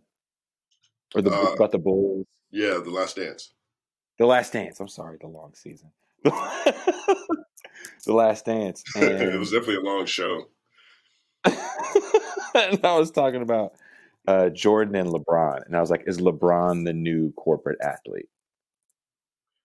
Is LeBron the new? I think I think the short answer would be yes, but I think he has more ownership and stuff than outside of Nike. He's created all these other things, and he has. I think the new corporate athlete looks different. I think the new corporate athlete is going to just look differently than Michael Jordan and just not being politically involved. 100%. Nike's politically involved. Yes. Nike supported Kaepernick. Yeah. I had a conversation with Lupe Fiasco not long ago, and one of my favorite Lupe lyrics is, how's that lyric go? It goes, Bernie Sanders needs a Nike deal. Then I might consider that he might be real. If Phil Knight light him, then I might like him. Until then, children, enjoy the white icing on the cake. Yeah. So, I was talking to Lupe, and I was like, man, I love that line. Bernie Sanders needs a Nike deal, right? And he explained it. He said, yeah, he does. You know who else has a Nike deal? Colin Kaepernick. Mm-hmm. And, at some point, and that put into context that lyric for me, but it made me think about all the things that people criticize Bernie about in that context, you know what I mean? In the sense that, like, he's just anti-corporate anything, so it's hard to get people to the table to work with him. And that seems like the fear Michael Jordan had about being too political. Because when he made that comment, around that time he made that comment, not too long after that, that's when you stop hearing pro-black stuff in rap songs on the radio as often, right? Are you talking about the Republicans buy shoes too? Right. Yeah. Mm-hmm. I mean, but even, was it 92 or 94, 96, one of those, that whole part where they were talking about Harvey Gantt and he didn't support Harvey Gantt versus Jesse Helms. Yeah. Against Jesse Helms. I mean, Jesse Helms, that's extreme. Like, he was saying, hey, I don't want to put my name behind this guy. I'm like, all right, I understand that and everything. But Jesse Helms probably still had 2 slaves left in the 90s. He didn't support Harold Washington for the Rainbow Coalition either. He didn't do it either. So that's not going to pass now. LeBron and them got the whole NBA saying Black Lives Matter, Breonna Taylor on the back of their jerseys. Yeah, and that's why I said, like, is that the new? Because it's also marketing. At the end of the day, it's like, okay, we're going to sell you your new Black Lives Matter Laker jersey and your new Breonna Taylor RIP jersey. Like, to me, it's just the NBA is a lot better at speaking to their base than the NFL. I think the NFL does a good job of speaking to their base. Like, their base is, I grew up in the South, man. Like, these are country white folk who only like the black people on their football teams in a lot of places. Not all places, but a lot of towns. Like, wherever you were in Mississippi, they make exception for Ole Miss players. What's the kid Dak Prescott that went to Mississippi State? Like, he's okay. Right. You know how racist. I know I keep talking about racist stuff, man, but I like talking about race. I don't understand why it's so polarizing for people. I guess I've had to get to a point where through my own journey about who I am, it's made me more comfortable talking about a lot of different things, and maybe this is one of them. But I always think about the state of Mississippi, right? You know how racist you have to be to not field a bowl-winning, championship-winning college football team in the South? You know how racist you got to be to not be good at college football? I mean, Florida racist, they get titles. LSU racist, they get titles. Alabama racist, they get titles. Texas racist, they get titles. Georgia racist, they get real close. South Carolina racist, they get titles. The only people, Arkansas and Mississippi got to be the most miserable places on the planet. They have never been my entire life. Banging in Little Rock. Right. But my entire life, I've never seen a Mississippi football team that was really good. I've seen some that were like, 8-4. Look at that. I mean, these are the blackest places in the country. You can't recruit. This is what's interesting about this. So it's also, so you think about Mississippi, you think about like football recruiting, and you go, okay, you have some major colleges in the major football programs in the area. You have Mississippi State and Ole Miss. Yeah. And you also have some historically black colleges that for some time had some big deal programs in the SWAC. Right. So Steve Air McNair comes from what was that school? Alcorn State. Jerry Rice comes from small Mississippi Valley State. That's right. Brett Favre comes from Did he go? He didn't go to Ole Miss. Mississippi State? He comes from some small Mississippi school. Like they produce some big time talent from their schools, but they lose so much in recruiting. 2, you have Louisiana next to you and Alabama right over there. But I feel like those guys should be, because I've seen Alabama be terrible and bounce back. I've seen LSU be terrible and bounce back. You know what I mean? Like I've seen these other places not be good and then be good again. I just feel like there's got to be something that is keeping these schools from keeping talent. Like Robert Johnson, like cursed him before he died. Like, hopefully. And your football team won't do shit. Last thing he said. Right. Like they talk, I mean, it's like that's the only language they speak in the South. Or the most, that's the biggest language in the South is college football. And so. Oh, and I speak it well. Yeah. Here's a funny story for you. Sorry to cut you off, but I do have to tell you this. So I worked in real estate finance in my 20s and lost everything when the market crashed. And so I thought it was a great idea to go cook on oil rigs. Like that's how I was going to bounce back. So I went to the deep South and cooked on oil rigs. And I'm a California native. I don't know shit about the South other than fucking what I see on movies and whatever shit comes out of my family's mouth from the South. I was there during bowl season with a Stanford shirt on. And them motherfuckers chastised me to no fucking end. Because they like, you just don't represent anything other than the SC motherfucking C. Yeah. I mean, is the Pac-12 having a football season, or did they sit out? Nope. Yeah, nope. That makes sense to me. And I know the Big Ten is sitting out. ACC, SEC, they had no plans to sit out. They were like, we don't care. Give no fucks about y'all. Do you know the carnage in the streets if we don't have football Saturdays? Well, is it Florida or is it Miami Dolphins? One of the two said that they were going to try to actually have fans in the stands. They're nuts, or they don't care, which sounds like the Confederacy to me. There you go. Look. Are you here now? Are you on the West Coast now? I'm in Los Angeles.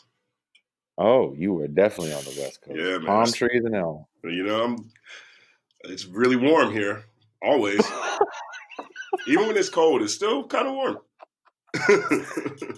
Are you guys getting wildfires too, right? We had some small ones within the past month or two, but nothing like y'all. nothing like NorCal. It's bad right now. Yeah, I mean, Gavin Newsom was talking about how he was getting a lot of help from Australia. Fuck. Yeah, because they just had all those fires at the beginning of the year. They did. Oh, and they know the secret. They know what to do. They got reps.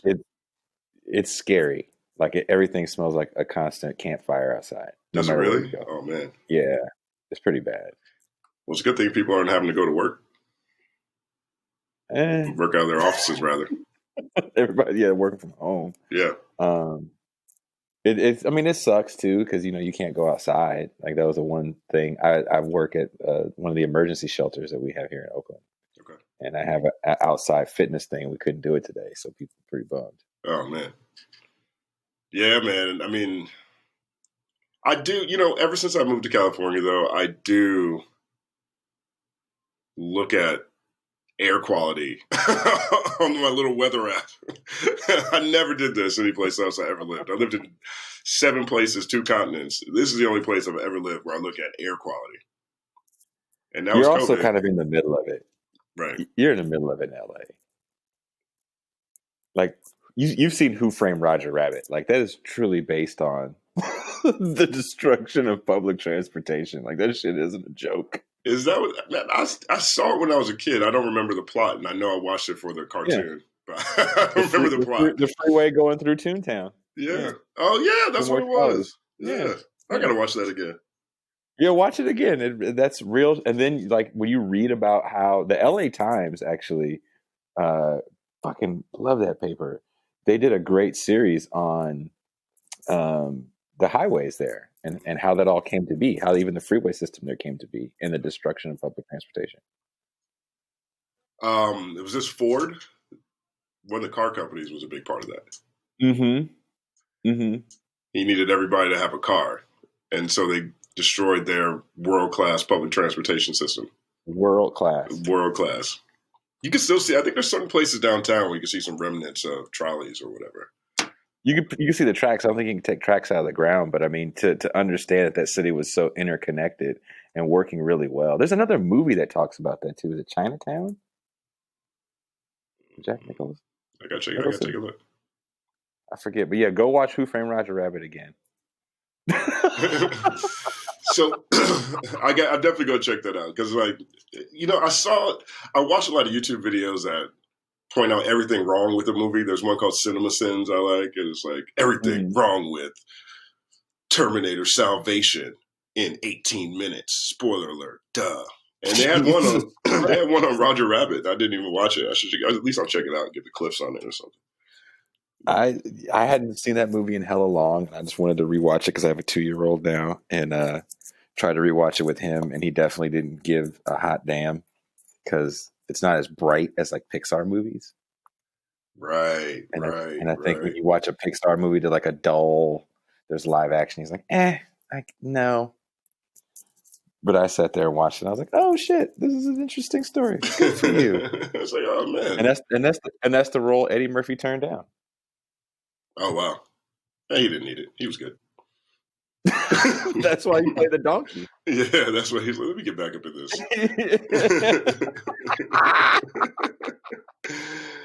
I'm hella tripping off of where our conversation went because I write out all these questions and I have all these questions and I didn't ask you any of them and I'm so pissed off. But I have to ask you one more before I let you go, begrudgingly let you go. Yeah, we can do it again anytime. This is fun. The RNC is going on right now, the Republican National Convention. Do you think Donald Trump's going to get a second term? Yes, I actually do. My reflexes are telling me they are. He's got a big mountain to climb, but the Republicans have done such a great job of merging the Southern strategy, which was dog whistling to the South about minorities, and merging that with a anti-liberal strategy. And so now they control the whole Midwest. And just the idea of voting for blue for so many people in so many states is like voting for Iran. Like I have a friend who just bought a house in Wyoming, and he was telling me how they hate liberals there. Like he went to go get his driver's license, and he said, "Yeah, okay. So how do you like the town?" He's like, "Oh, I love it here." He's like, "And I love it here." She said, "Okay, cool. Don't go trying to change anything." They don't like liberal money coming in trying to build a bed and breakfast and then bring their culture into their communities. And they've merged those two so well. And so Democrats have to get over that. And part of what and I'm saying this from just the amount of Republican energy that was at the Democratic National Convention. Like they're pushing hard to show how many people are against the president. They miss so many opportunities to talk about policy. They don't support any of the popular policies either. Nope. And every day they're talking more and more like they're going to do even less than what they started off saying during campaign season. I'm looking at everything that Biden and these guys are saying, and I feel like Biden's going to be an austerity president. That destroys communities. That's one of the reasons why people are so critical of Obama, because both parties do so well at bailing out corporate interests and rich people. And one party, when they're in office, they bomb stuff and break stuff. And then the other party cleans up the mess and they get stingy and they don't spend anything. And so the wealth gap keeps increasing. So that takes people in the middle like me from being passionately involved. Because I'm not in the middle between the two parties. I'm left of both of them mugs. I like the stuff Bernie Sanders talking about because it sounds like the Martin Luther King stuff. And I don't even think we have a left in this country. I lived in Amsterdam. In Amsterdam, you could go to the store and you have the option of, hey, maybe I want to spend money on a vagina today, or maybe I want some titties and a dick. At the store. You could go to a show and the climax is water sports. Whoa. As on a date. They give away heroin for free to their heroin addicts because it's cheaper than methadone. Mm-hmm. Ain't nobody over here talking about stuff that left. That's left. Right? We talking about healthcare and making sure two generations get a chance to buy a house. Right? That's what we're talking about. And so the Democrats aren't representing for those people. They're representing for anybody who doesn't like Trump. And so I look at the polls, all the swing states except for Florida, Biden's doing worse than Hillary was at that point in time. Right now, the newest polls, the newest Real Clear Politics averages have Biden doing worse than Hillary at the same point in the election 4 years ago. Now, 75% of Republicans still feel like the country is better off now than it was 4 years ago. Right now, they're saying that. 57% of Republicans saying however many people have died from COVID ain't that bad. The Democratic National Convention had all these Republicans who have been getting vilified all week. And then it had a bunch of celebrities, which is part of the Republican strategy in terms of making anything blue bad. The Hollywood elite, the East Coasters, the Coast, all these terms are derogatory about a whole political party that's still part of this country. And on the Republican side, we spent all week laughing at their lineup. They had the little racist kid from the mall. They had the people with the guns. And we're like, oh, man, look at these people that they have. The first thing I saw was Trump talk to a whole bunch of frontline workers. That's the first thing I saw at the RNC convention. That's going to really hit home with people in those places. I mean, these are real Americans to these people. And I didn't see where the real Americans were consistently enough on the Democratic side, because most of the people who feel, most activated are the progressives. And the progressives had no place all week last week. Right. So, and I'm thinking to myself, like, man, we're talking about Corona, we're talking about COVID, we're talking about uprisings. Where's the Hold My Blunt kid? The Democrats should have had the Hold My Blunt kid. The first night in Minnesota, in Minneapolis, there was a bunch of kids standing around, and then there's this guy with an umbrella and an all-black suit and this mask, and he's breaking all the windows in AutoZone. And this little kid walks up to him, and he's like, "Hey, man, what are you doing? What are you doing, man? We're not here messing up AutoZone. We're going after the police because they killed George Floyd and they're disrespecting us. What are you over here breaking the? Are you the cops? Are you the cops? And the guy turned around and got in the kid's face. I mean, this dude, this big white dude, was like, he got to be 6'5". This kid had to be 5'4". Then I remember that. The guy turns around to the kid and says, "Get the fuck away from me before I fuck you up." And the kid says, "Oh, you want to go? Hey, somebody hold my blood." The reason that's important is because it's a cannabis story. Mm-hmm. Whoever does cannabis is going to get everybody. It's a social justice story being done the right way. Hey, we're not here breaking other things. We're here for this. It's a caught on camera version of the level of insurgency that side of the political spectrum wields effortlessly. And the guy got caught. He got caught by Ellison. I guess he's either governor, the DA, whatever. He went out and said, yeah, actually that guy and these other people were tied to white nationalist organizations. They're not even from Minnesota. So that is the whole conversation around, it's like a real world conversation on multiple issues connected to one of the biggest things that's happened this year. and a unsuspecting hero pointing out how many different people have bogarted this conversation, and they're coming from this other side that Donald Trump says are very fine people. You can dog whistle the fuck out of that. But no, we don't get that. We get homegirl from Girlfriends. I like her. She did a great job. Don't get me wrong. We get Colin Powell. We get all the people from all the war crime people. We get all the tax breaks for the rich people. Mm-hmm. We get and all of our main people are just talking junk about the president when you have an active wing of the Democratic Party, hyper policy focused, that's out in the streets marching, fighting with cops and fighting for things, not fighting against somebody, fighting for things. And so that whole opportunity was missed. And so as a result, Biden didn't get a bump. Now we're going to have the RNC convention this week.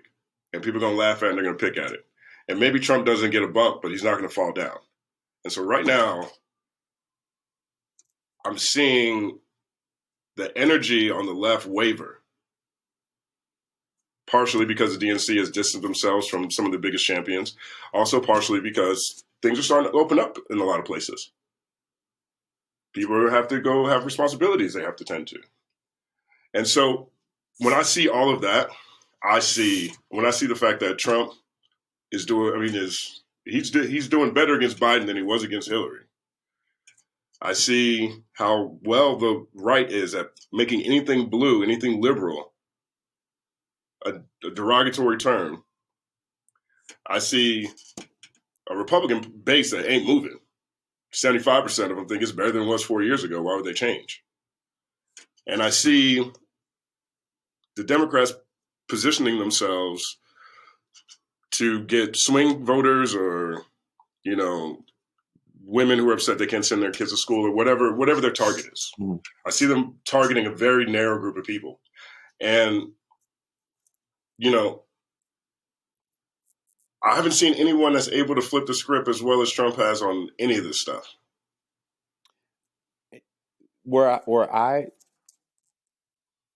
I think Trump is done. And I think the reason why I say that is because that's why he's doing all these like super crazy, over the top, let's get rid of mail-in voting because it's evil. Like no one's ever said that before in a presidential election because it's just silly to say. And you say shit like that because you're terrified. Him having the speech every day for a while, or not a speech, but having a press conference every day where he had to be the one talking about how he had COVID so under control. And obviously it's not. The way he flailed out during the Axios interview, and how he's still kind of talking about how Corona isn't a big issue and he handled it so wonderfully. I think Corona and 30 million unemployed are something that you can't get over. I think Hillary Clinton was probably the worst person that could have ran in the Democratic ticket. The country wanted something different in 2016 because 8 years of Obama, they didn't get the hope and change they wanted. Bernie Sanders and Donald Trump definitely offered the American people a change from the norm. To kind of, even though Bernie Sanders has been a senator for some time, he's a bit of an outsider as a senator. He doesn't get a lot of respect as a senator, or didn't from his colleagues, because he's been historically so far to the goddamn left. Donald Trump, there's a lot of people that shrugged their shoulders with Donald Trump, like, well, you know what? We don't know. He was in the American homes for decades to the point where his name is a brand. And it's a brand of success, even though he was getting sued while he was running that fake university. His name for a lot of people still rang out success. So the one thing he has not going for him in 2020 is his record. And his record is trash. There's not one thing he's done. I mean, he can try to spin it. He spins everything. But there's just carnage. There's over almost 180,000 dead from COVID. Evictions on the rise. There was an extremely tepid CARES Act that came out that helped no real people. And an article just came out in Business Insider today that said, was it titled, Pandemic Paves Way to Large Chains to Swallow Up Independent Restaurants.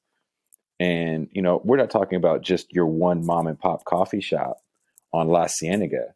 We're talking about people that had relatively decent sized chains that lost everything with this lockdown and then didn't get the amount of payroll protection loans that, you know, Dunkin' Donuts got. So COVID has laid bare a lot of things that, you know, maybe were under the surface that were frustrations for Americans, but it's like, look, dude, this is all out in the open, and Trump is getting a lot of blame for it. The one thing that I agree with you wholeheartedly on is that the Democratic Party is totally fine with being the opposition party. I don't know if they oppose anything. Just Trump. They only oppose Trump. And that's it. So I think that's going to come down to turnout. And it's going to be low. It's going to be a really low turnout, except for Trump's base is going to be there. We'll see. I mean, I hope you're wrong. I'll be straight up. Before, I didn't vote for Trump in 2016. Before COVID and the uprisings, after I saw what they did to Bernie, I was going to vote for Trump. And the reason why is because I've become much more of an accelerationist over the past few years. I'm noticing I have enough of an understanding of history, and I remember my entire life, and I've been active in politics and business and different sectors and media. I've been informed and aware. So I know what I'm seeing. And I know the people who are actually doing this stuff, you know, planning the strategies and all that kind of stuff, right? And so I personally feel like I needed the bus to go into the ditch before people realize how messed up stuff is and we start voting better. Then uprisings happened and COVID happened, and it feels like the bus is in the ditch. But I don't see people changing their voting patterns because they're still they don't like Trump, but nobody likes the blue team. And that's the thing about the Democratic Party being so horrible. Bernie Sanders' ascension in 2016 for a lot of people was radicalization. And it was, now I can finally read the Communist Manifesto. Now I can finally read Chomsky. Now I can finally read all these books that have been so what taboo, and it's what silly people read. And him not making it that Super Tuesday where the Democratic Party did that huge flex on Bernie, and they just consolidated power to pretty much knock him out. I think that really fucked a lot of people up. And then to put Joe Biden as the person you're going to put the ticket on, I think it's rubbed a lot of cats the wrong way, and they don't know how to vote. They're either not going to vote, they're going to vote third party, but I don't know how many people are willing to hold their nose and vote for Joe Biden and hope you can push him left. And I'm not sure how many of those people are in these swing states. I think you have more people in the swing states that identify with what Bernie was talking about than what Biden and Kamala are talking about. They're not talking about anything. And the things they're talking about are the Trump stuff or the Republican stuff. They're talking, they all supported these bailouts. They all support these wars. Biden says he wants to give more resources to police. So the Democrats are forcing the voter base to make a decision based off of Trump. And I don't know, given how his performance has been, I feel like everybody should be against this dude. He's hurt everybody. But we also have very prominent media outlets where they don't hear any of these things. Yeah, and that's the thing. If you're not doing shit like this and watching way too much media and consuming way too much news, you kind of only hear about Trump in passing. And you might not even understand why Joe Biden's a bad guy. Or a good guy. I mean, you understand Democrats aren't good. People understand that. And that's the thing the right is so much better at. Like, I don't understand how it's this difficult to vilify the Confederacy. It's the Confederacy. Like, whenever they all are. I mean, whenever I hear people say black people should vote Republican, I just said earlier how every black person would be Republican if they didn't hang with the racists. Because we fundamentally just want those same kind of things. And they're like, well, black people should vote Republican. All right. Every black person votes Republican. I guarantee you I know what happens next. The South switches sides. It's what they do every time. Or both times something directly helped black people. And so, it should be easier to vilify them than it is to vilify liberals. It should be way easier to vilify the Confederacy. Way easier. Because these people are of a completely different mindset. And they will stretch. They'll break the rules every day. And there's never repercussions. And they're happy to do it because it's their team. And voters are happy to vote in that direction because it's their team. And every day they hear how bad the blue team is. We don't have that on the other side. So I hope he doesn't win. I'll say that. I just feel like they're making it way easier for him to win when it comes to people. It's like beating people over the head about how bad someone is after basically your whole team has spent 4 years through their media arms beating up how bad this guy is. I think that, parents, I think women and parents are, definitely women, definitely mothers, arguably parents are willing to go ahead and pull the lever for Joe Biden because they don't like what they're seeing as a representation of our country.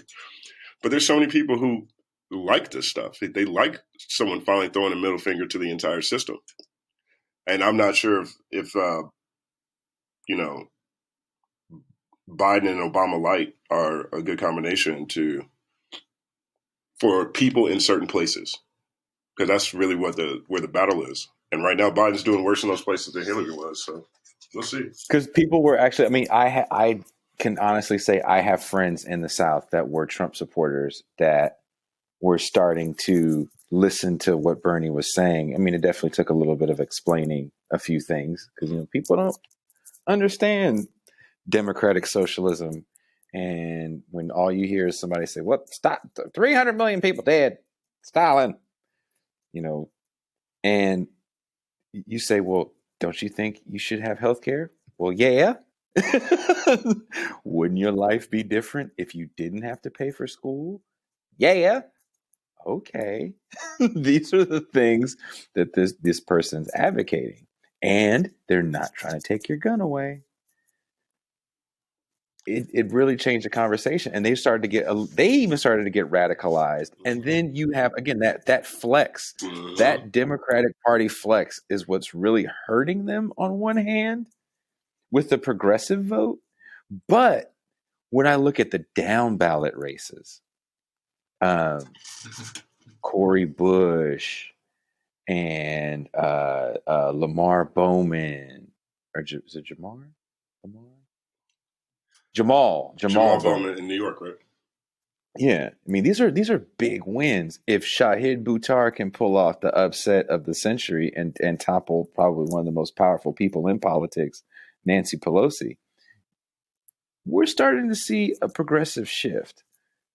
So maybe not so much on the presidential side because what is democracy when we don't get to choose who we want to be president? Yeah. But as we're choosing these other positions, people are actually voting for the progressive. That's my whole point with the DNC. So yeah, I'm definitely in agreement with everything you're saying. I think the down ballot stuff is going to be crucial, and it's exciting. And we really need to have. I'm actually down with a whole bunch of people in blue cities just move to some place random, move to some red random place in a big group, and let's go ahead and just grab some house people. I'll sacrifice. Do you need me to move to Idaho? Maybe not Idaho. I ain't gonna move to Idaho. But like, you know what I mean? And so I think the down ballot stuff, I think there's more opportunity there. And usually the head of the ticket drives down ballot. So I see why people are feeling pretty confident. I just don't have an example of being able to count this dude out yet. And right now, I don't even see it in the numbers. I'm not hearing it in the conversations, and I'm not even getting an option. Like the options, I think it's going to be more detrimental to the Democrats than they think, but, if they lose this, they should just disband because this is the most favorable environment for anyone ever to run for president against the sitting president. And I'm not sure how good of a job they're doing. What I was hoping for was like this united left. And unfortunately, I'm not seeing it. There's so much silly infighting on goofy issues. They didn't invite AOC to speak. Yeah. Bernie put that together. They're not serious.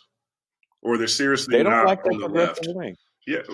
No, the Democratic Party is not of the left. And that's what I'm saying about we need a real left. And I've been actually talking to people on the show about that.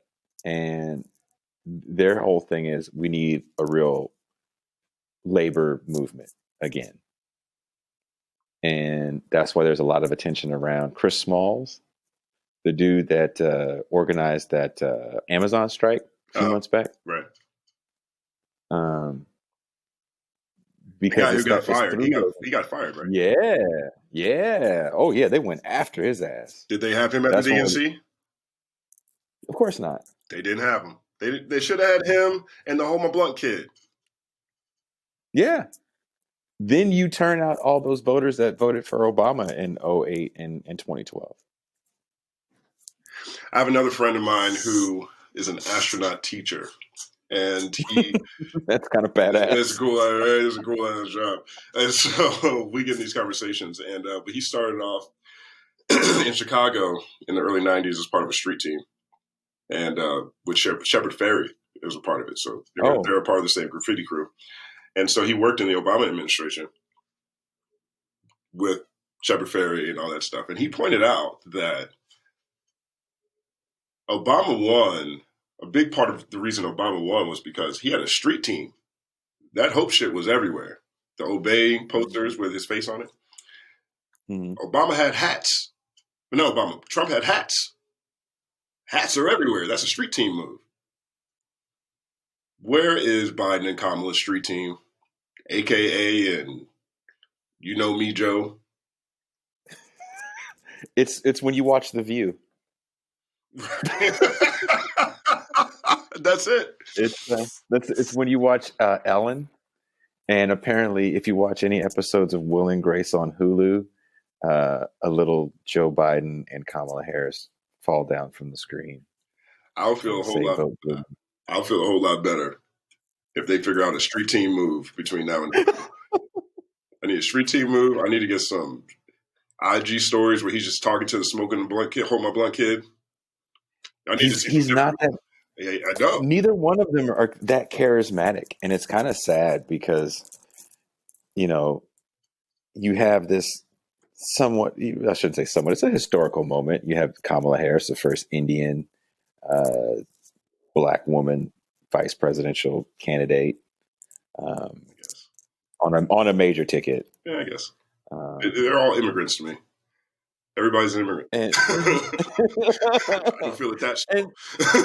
No disrespect. I'm saying she said she said that she's not going to. Not the American story. Well, if our advocates, the ones from our community that we're touting, are saying stuff like, "You think I'm just going to do something just for Black people?" I mean, I'm not sure your outreach is working very well.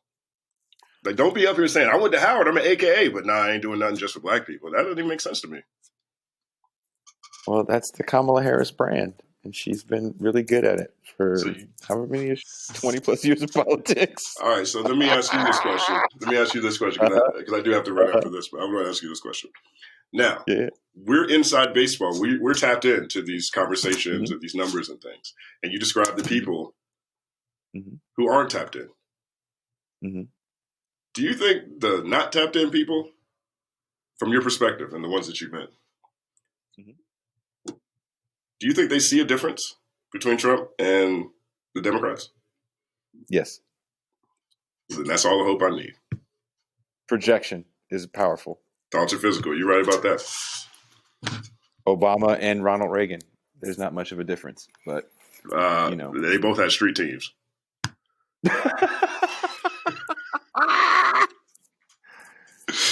Mr. Hunt, thank you very much. Man, I really enjoyed this, man. This is great. I appreciate you. I've been watching your podcast or your, what do you call them, video blogs? Yeah, it's all the same. Because as soon as I call them your show. Yeah, I just call it my show too. I mean, look, at this point, I'm at the point now where I'm taking all my legacy stuff. One of the reasons I left DX is because I need to own my own content, and so I can take all my legacy stuff. It's all evergreen, and so it'll all be a podcast. It'll all be up on different platforms. So we can call it, what you call it, a show though.